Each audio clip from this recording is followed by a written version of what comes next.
La minute du conseiller. On va donc aller dans le cadre de la rubrique La minute du conseiller avec le pasteur Charlie. Ce matin, un thème plutôt intéressant, comment sortir du chômage dans l'église de Jésus-Christ. On va tout de suite le recevoir et lui donner le soin de partager avec nous. Bonjour pasteur Charlie. Bonjour Grace, bonjour à tous ceux qui nous suivent ce matin et qui vont nous suivre dans la suite. Comment est-ce que vous allez ce matin? Bien, par la grâce du Seigneur. Amen. On parle donc de chômage ce matin. Oui, comment sortir du chômage? C'est vrai que peut-être ceux qui nous suivent vont s'attendre à des formules magiques, mais c'est l'occasion de se rendre compte que dans la Bible, nous avons tous les ingrédients pour faire face à la majorité des situations, des crises que nous traversons. En tant qu'enfant de Dieu, je veux proposer deux approches ou deux solutions pratiques dont les témoignages sont légion. La première approche, la première solution, la première réponse, c'est le service. Oui, on nous a régulièrement parlé du service, mais peut-être nous n'avons pas encore vu comment est-ce que le service est un levier important justement pour combattre le chômage dans l'Église. Il faudrait déjà rappeler que le service révèle votre potentiel. Nous aurons l'occasion de revenir parce qu'on va rentrer dans la Bible, je l'ai dit tout à l'heure, et que c'est une erreur de rester centré sur vous, parce que lorsque vous restez centré sur vous, vous allez être invisible, vous allez rester dans l'ombre. On va se rendre compte tout à l'heure en lisant la Bible que lorsque vous développez cette habitude qui consiste à prêter attention aux autres et à répondre aux besoins dans leur vie, c'est une façon assez stratégique en réalité de vous vendre, de vous faire connaître et de pouvoir, n'est-ce pas, sortir du chômage. Il faudrait que nous ne perdions pas de vue qu'il y a forcément quelqu'un quelque part qui recherche des qualités, des compétences que vous avez, qualités et compétences dont la personne ne sera informée que lorsque vous les aurez exprimées quelque part. Je voudrais maintenant que nous prenions une histoire dans la Bible que nous aimons énormément lire, mais peut-être parfois nous n'avons pas vu son rapport à la question, n'est-ce pas, du chômage dans l'Église. C'est l'histoire de Joseph. Nous sommes dans Genèse chapitre 40. Nous lisons les 8 premiers versets. Après ces choses, il arriva que les chansons et le panété du roi d'Égypte offensèrent leur maître, le roi d'Égypte. Verset 2, Pharaon fut irrité contre ses deux officiers, le chef des échansons et le chef des panétiers. Verset 3, et il les fit mettre dans la maison du chef des gardes, dans la prison, dans le lieu où Joseph était enfermé. 4, le chef des gardes les plaça sous la surveillance de Joseph, qui faisait le service auprès d'eux, et ils passèrent un certain temps en prison. 5, pendant qu'une nuit, les chansons et le panété du roi d'Égypte, qui étaient enfermés dans la prison, eurent tous les deux un songe, chacun le sien, pouvant recevoir une explication distincte. 6, Joseph étant venu le matin vers eux, les regarda, et voici, ils étaient tristes. Alors il questionna les officiers de Pharaon, qui étaient avec lui dans la prison de son maître, et il leur dit, pourquoi avez-vous mauvais visage aujourd'hui? Verset 8, ils lui répondirent, nous avons eu un songe et il n'y a personne pour l'expliquer. Joseph leur dit, n'est-ce pas à Dieu qu'appartiennent les explications? Racontez-moi donc votre songe. On va noter un fait majeur ici, c'est parce que Joseph savait prêter attention aux autres qu'il a pu remarquer la mine des serviteurs de Pharaon. Ça c'est le verset 6. Si Joseph était un homme qui est centré sur lui, qui ne prête jamais attention aux autres, qui se contente de sa petite personne, premièrement, il n'aurait jamais remarqué que les serviteurs de Pharaon avaient mauvaise mine. C'est ce constat qui va pousser Joseph au point sur lequel je voudrais que nous arrivions, au verset 8. Joseph, constatant justement que les serviteurs de Pharaon avaient mauvaise mine, s'est intéressé à ce qui les dérangeait. Et quand il s'est intéressé à ce qui les dérangeait, il va leur proposer de mettre à leur disposition ses compétences en matière de songe. Nous avons un constat terrible dans l'Église contemporaine. L'individualisme a atteint un niveau où parfois au culte du dimanche, on va faire culte pendant 3 heures de temps, on va rentrer et il est parfois difficile qu'un frère vous parle des autres frères ou des autres sœurs qu'il a vus à l'église parce qu'en réalité, même si on est ensemble dans la même salle, on ne prête pas attention les uns aux autres. C'est une qualité qui va vous faire perdre beaucoup d'opportunités. Deuxième constat négatif aujourd'hui, c'est cette culture de la calculatrice. C'est-à-dire, on veut toujours voir qu'est-ce qu'on va gagner. On va difficilement, de manière bénévole, se mettre au service de l'autre sans chercher qu'est-ce qu'on va gagner. Joseph ici a un don, il a des compétences. C'est parce qu'il prête attention, il voit qu'il y a une crise et il décide bénévolement d'offrir ses services pour pouvoir sortir les autres de leurs problèmes. Et on va faire un constat. C'est que c'est cet acte que Joseph va poser qui va révéler son aptitude à expliquer les songes et qui fera que plus tard, quand Pharaon va être dans une crise, on va se souvenir qu'on a vu quelqu'un ayant ses compétences quelque part. Alors la question que j'aime souvent poser quand j'aborde ce sujet, c'est que si Joseph n'avait pas prêté attention aux autres, si Joseph n'avait pas volontairement, bénévolement, peut-être le mot est compliqué, gratuitement mis ses compétences au service des serviteurs de Pharaon, ces gens auraient-ils remarqué que Joseph avait des compétences? L'une des choses qui nous manque, c'est cette habitude-là. Il y a un de mes fils qui est architecte d'intérieur, bon, c'est le nom technique, ce que nous appelons vulgairement décorateur d'intérieur, ainsi de suite. Un jour, il me dit, j'ai à cœur d'offrir une décoration à tel média. Je lui dis, ça tombe bien, ça cadre avec ce que je vous enseigne, vas-y. Et il va donc, il décore cet espace. Quelques semaines plus tard, il reçoit un appel. C'est le responsable du média qui l'appelle. Pourquoi? Parce que justement, quelqu'un est arrivé dans ce média, a apprécié la décoration et a demandé qui a fait ça. Et voilà comment justement il gagne un premier marché chez un pasteur. Après ce marché, d'autres marchés vont suivre.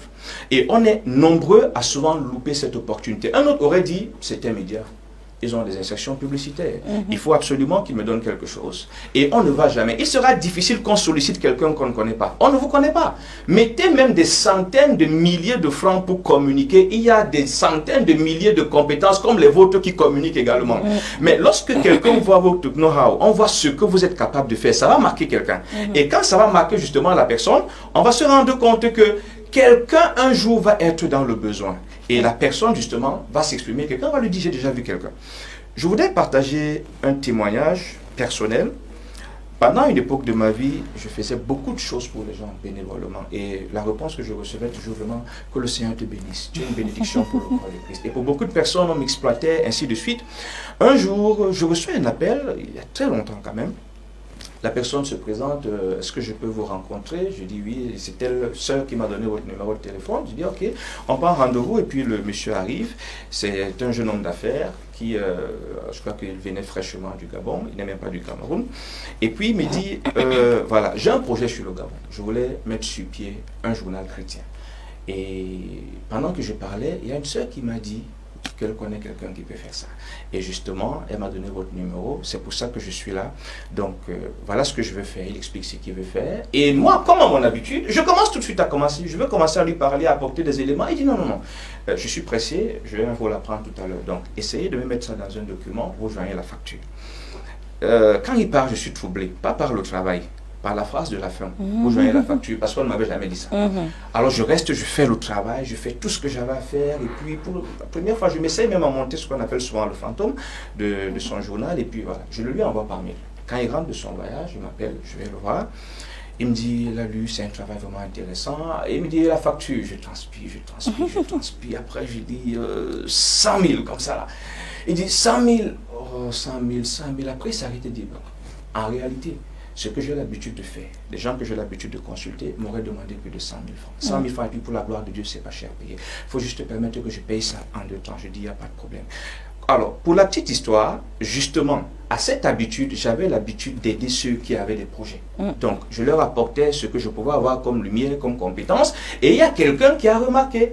Et ce frère, quand il arrive au Cameroun, la sœur travaille dans un cyber, ils se sont fait connaissance, donc pendant qu'il exprime son besoin, elle se rappelle qu'elle a vu quelqu'un quelque part et elle donne le numéro. Cette histoire, que ce soit celle de Joseph, que ce soit celle justement du fils dont je parlais tout à l'heure, qui est décorateur d'intérieur, architecte d'intérieur, ou que ce soit mon partage, nous enseigne un fait majeur. On ne saura jamais si vous êtes un expert en stylisme, en modélisme dans l'église, si vous vous contentez de rester là, attendre le jour où il y aura peut-être un événement important pour lequel on vous paye. Proposez spontanément vos services sans rien attendre en retour. Oui. Il y a quelques années, je travaillais pour une entreprise d'informatique, d'ingénierie informatique. Et le responsable est arrivé au Cameroun. On avait des recrutements à faire et quand il recevait tous les candidats, à un moment, il s'exclame. Il leur dit, comment est-ce qu'on peut avoir les compétences que vous avez et on n'a pas de travail? Et il va plus loin, il dit, moi, à votre âge, quand j'étais au Cameroun, j'ai conçu une application, un logiciel. Voilà. Il leur dit, mais vous pouvez cibler une entreprise, vous proposez quelque chose à cette entreprise, vous donnez. Même si tout de suite l'entreprise ne vous retient pas, ils vont donner quelque chose. Et cette expérience, je l'ai vécue dans un projet, c'était le bassin, il y avait un projet de bassin, le bassin du Congo. Il fallait concevoir un magazine qu'on devait distribuer dans les avions. Et justement, le frère gabonais dont je parlais tout à l'heure m'avait contacté. Et quand il me contacte, nous étions nombreux. Pendant que je suis en train de travailler sur les besoins, il me dit, voilà, tu auras besoin de quoi si tu dois être impliqué dans ce projet, ainsi de suite. Pendant que je suis en train de travailler, il y a des gars au Gabon qui ont été très violents.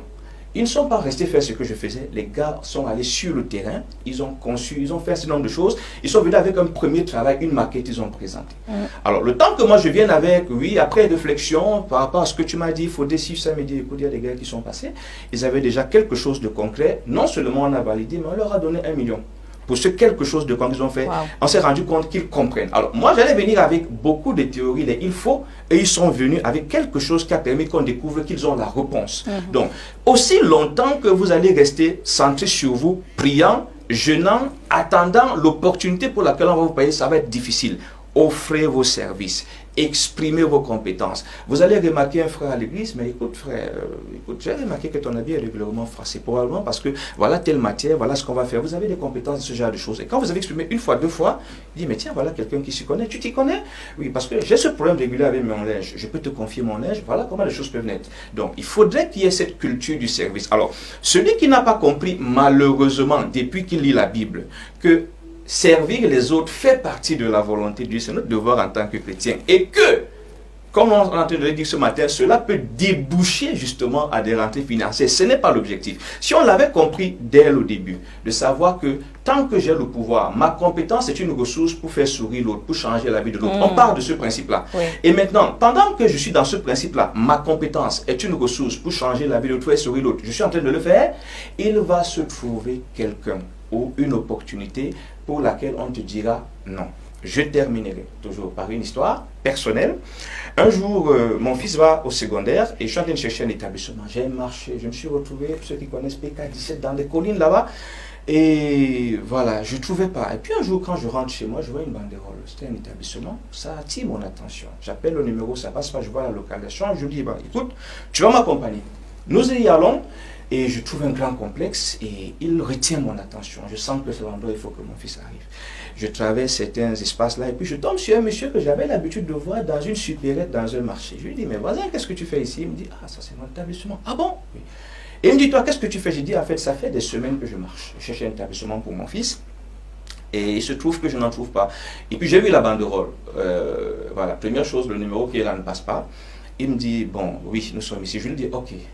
Vu comme j'ai souffert, et j'imagine que beaucoup de parents souffrent, j'ai une émission radio, voilà ce que je te propose. Écoute l'émission demain, nous étions vendredi, écoute l'émission demain, et si tu es intéressé, envoie quelqu'un, je reçois la personne le samedi qui suit pour parler de l'établissement, pour que d'autres parents ne souffrent pas comme j'ai souffert. Alors, on se sépare, mardi, il m'appelle et me dit, excuse-moi, je n'ai pas suivi l'émission samedi, mais j'ai réfléchi à ce que tu m'as dit, et vraiment, je ne suis pas à l'aise du fait que tu le fasses gratuitement.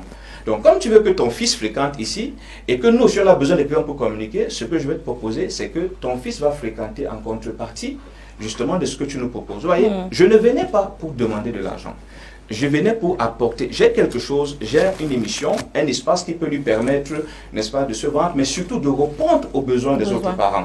J'ai proposé bénévolement, et le retour, et je peux vous dire que mon fils, il a déjà fait, je crois, 6 ans, je ne paye pas la pension.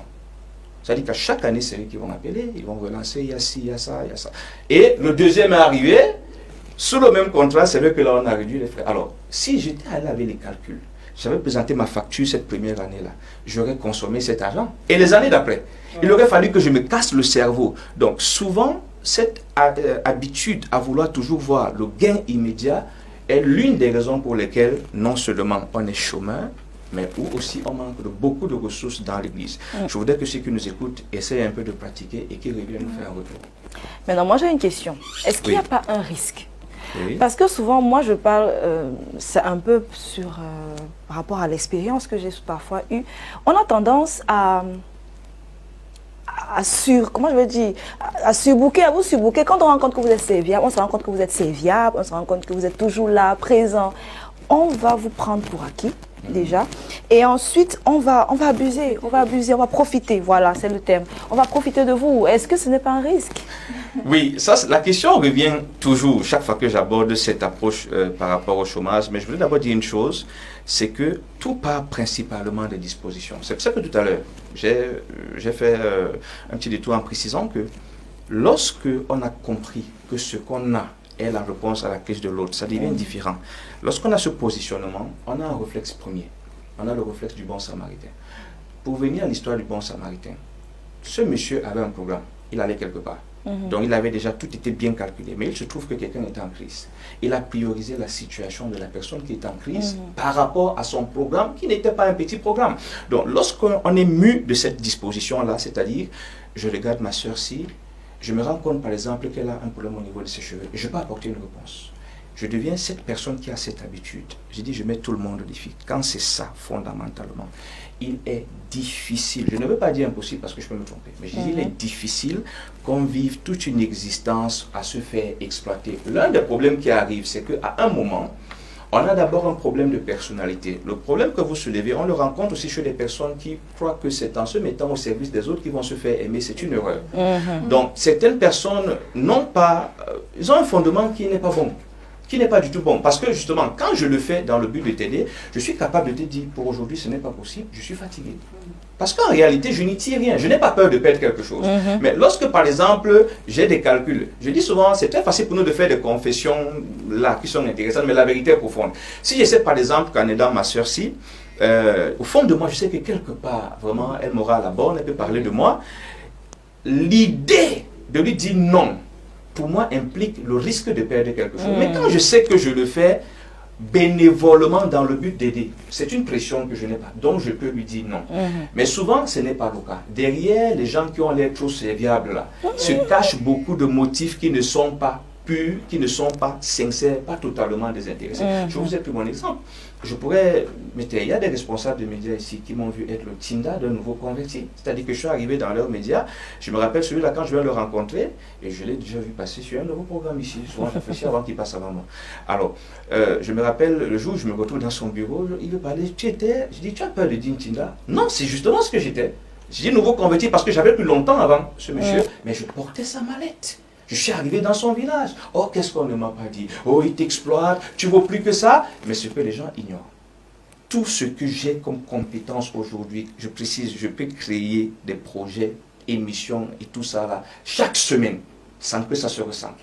C'est pendant cette époque-là. Donc, l'époque, il y a une puissance dans le service qu'il faut quand même qu'on expérimente. Mais je précise, j'ai fait 3 ou 4 ans. J'ai dit, on m'a tout dit.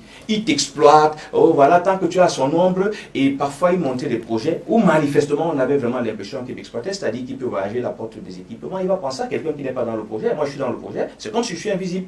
Mais ça faisait partie du processus de Dieu. Plus tard, ce que j'en ai tiré vaut plus que les 100 000 qu'il pouvait me donner, les caméras qu'il pouvait me remettre. Ça n'aurait pas de valeur. Il faut qu'on revienne, n'est-ce pas, à cette pureté dans nos motivations. Je ne calcule rien. On a un problème. L'un des indicateurs que les gens ne sont pas authentiques, lorsque quelqu'un donnant l'impression d'être serviable auprès de quelqu'un qui est riche, j'aime ce genre de situation parce que Dieu sait souvent confondre. Il suffira que le serviteur ou celui qui est serviable soit dans une crise et que Dieu, dans sa grande stratégie, fasse que le riche n'intervienne à aucun point. La vérité va sortir.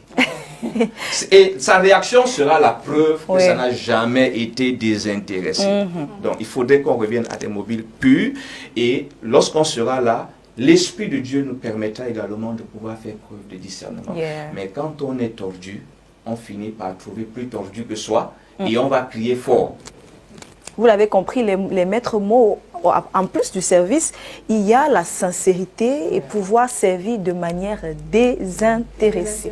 Voilà, je crois qu'on sort avec quelque chose de puissant. Ce matin, on a parlé de la puissance du service. Donc, si vous êtes chômeur, vous pensez que vous n'avez pas de travail parce que vous pensez seulement, le travail est partout. Bon, pasteur a souvent l'habitude de le dire, il est partout et il suffit. Commencez simplement à offrir vos services. Voilà. Commencez dans l'église, commencez ailleurs, commencez à ceci.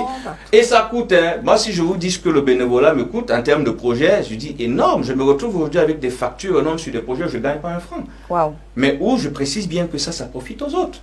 Et c'est important. Bon, mais en même temps, ça va juste me coûter beaucoup d'argent, beaucoup plus de dettes qu'il faudrait que je puisse rembourser. Mais au fond, les vies sont changées.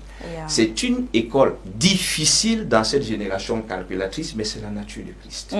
Christ a oublié tout ce qu'il était. il n'a pas regardé ce qu'il gagnait. Et en matière d'ingratitude, les hommes ont été très puissants à son époque. C'est-à-dire qu'il vient se sacrifier pour des gens qui l'insultent, qui l'accusent et qui crachent sur lui. Oui. Donc quelqu'un me dira, oui, tu vas aider les gens, après ils seront ingrats. Mais si tu te plains de l'ingratitude, ça veut dire que tu ne faisais pas de manière bénévole. Tu le faisais pour un merci. Fais, tu passes. Voilà. C'est tout. Fais, tu C'est passes. ça le passé. Fais, tu passes. Fais, tu passes. D'accord. Quand tu m'invites manger là. Aucun rapport. Qui est un retour d'ascenseur. Aucun rapport. Attends, pas que je vais te dire.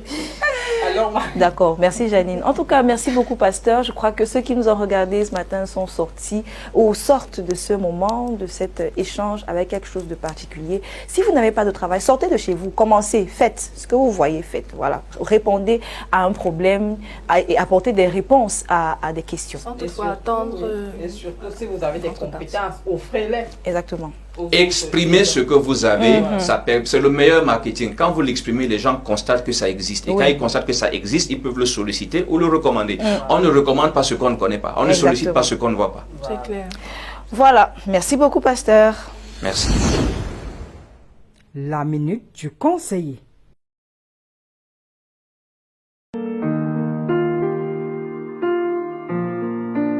Regardez Canal de Vie, votre canal de bénédiction 24h sur 24.